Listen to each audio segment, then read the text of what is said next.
नमस्कार दोस्तों, स्वागत है हमारे यूट्यूब चैनल शनक नौकरी की। आज हम आपको बताने वाले हैं उत्तर प्रदेश लोक सेवा आयोग में पूछे जाने वाले कार्यालयीय पत्र के बारे में, जिसमें महत्वपूर्ण होता है शासकीय पत्र और अर्ध शासकीय पत्र। तो आज हम शासकीय पत्र के बारे में पढ़ेंगे। तो देखेंगे ये हमारा जो नोट्स है ये हमने खुद लिखा है, बहुत मेहनत करके लिखा है। और इस तरह से अगर आप एग्ज़ाम में पढ़ के जाते हैं तो निश्चित ही आपको सफलता मिलेगी। तो चलिए जानते हैं शासकीय पत्र क्या होता है। शासकीय पत्र आलेखन का वह प्रारूप होता है जिसमें किसी शासकीय पद से किसी अन्य शासकीय पद को द्विआयामी रूप से किसी शासकीय नीति, निर्णय, आदेश, निर्देश के परिप्रेक्ष्य में पत्र व्यवहार किया जाता है।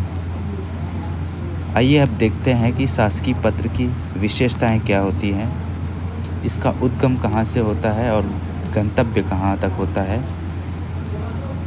तो इसका उद्गम देख रहे होंगे आप। शासकीय पत्र का जो उद्गम होता है वो सदैव किसी शासकीय पद से होता है और इसका गंतव्य भी, शासकीय पत्र का गंतव्य भी सदैव शासकीय पद को ही होता है। संचालन कैसे होता है? शासकीय पत्र सदैव द्विआयामी होता है। यह पत्र वरिष्ठ से कनिष्ठ और कनिष्ठ से वरिष्ठ या समकक्ष पद के बीच संपादित किया जाता है। इसका मतलब यह है कि जो सीनियर अधिकारी हैं वो जूनियर अधिकारी को लिखते हैं और जूनियर अधिकारी वो सीनियर अधिकारी को पत्र लिखते हैं। इसी को ही द्विआयामी पत्र कहते हैं। ओके, इसकी जो विषय वस्तु है वो है शासकीय नीति, निर्णय, आदेश, निर्देश, इन सब चीज़ों से संबंधित होता है। और इसकी भाषा जो है वो औपचारिक होती है। इसमें कृपया, कष्ट, अनुरोध, निवेदन, आग्रह जैसे शब्दों का प्रयोग नहीं किया जाता है। ठीक है। इस पत्र की जो शैली होती है वो अन्य पुरुष की होती है तथा यह पत्र सदैव तटस्थ भाव से लिखा जाता है। शासकीय पत्र का महत्व क्या है? इस पत्र के माध्यम से शासकीय कार्य व्यवहार, नीति, निर्णय, आदेश अथवा निर्देशों के परिप्रेक्ष्य में पत्र व्यवहार किया जाता है। पदीय दायित्वों का निर्वहन करने के लिए अधिकारीगण इस पत्र का उपयोग करते हैं। यह पत्र सदैव अभिलेख के रूप में होता है। इस पत्र को संरक्षित किया जा सकता है, जिसके माध्यम से अतीत के निर्णय का अवलोकन, वर्तमान कार्य का संपादन, भविष्य के लिए गाइडलाइन को तैयार किया जा सकता है। इस पत्र के माध्यम से अधिकारियों की जवाबदेही तय की जा सकती है। शुचितापूर्ण शासन के लिए इस पत्र का प्रयोग किया जाता है। यह पत्र न्यायालय में बतौर न्यायिक साक्ष्य के रूप में प्रस्तुत किया जा सकता है। शासकीय पत्र को अभिलेख रूप में संरक्षित करने के साथ अनिवार्य रूप से बजट में प्रकाशित किया जाता है। ओके, आइए अब हम देखते हैं शासकीय पत्र का प्रारूप क्या होता है।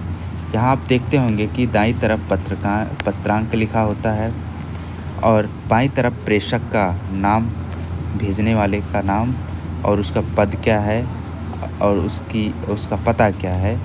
उसके बाद सेवा में लिखा रहता है, फिर पद मतलब जिसको पत्र भेजा जाता है वो उसका नाम लिखा रहता है और उसका पता, उसका एड्रेस, उसके कार्यालय का एड्रेस रहता है।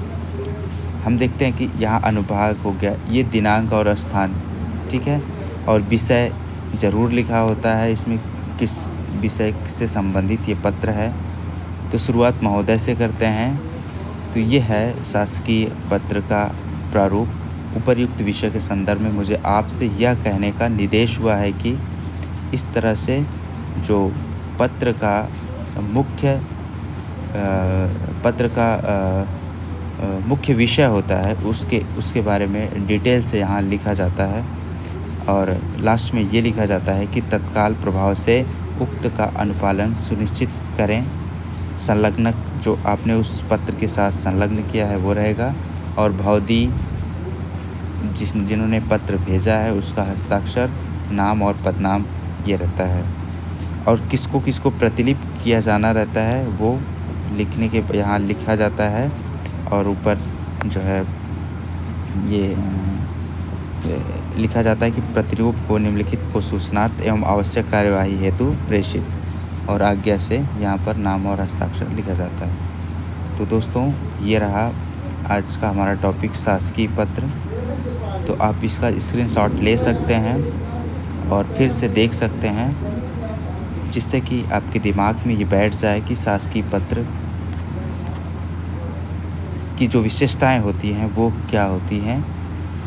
तो आज का क्लास इसी के साथ समाप्त किया जाता है। Thank you.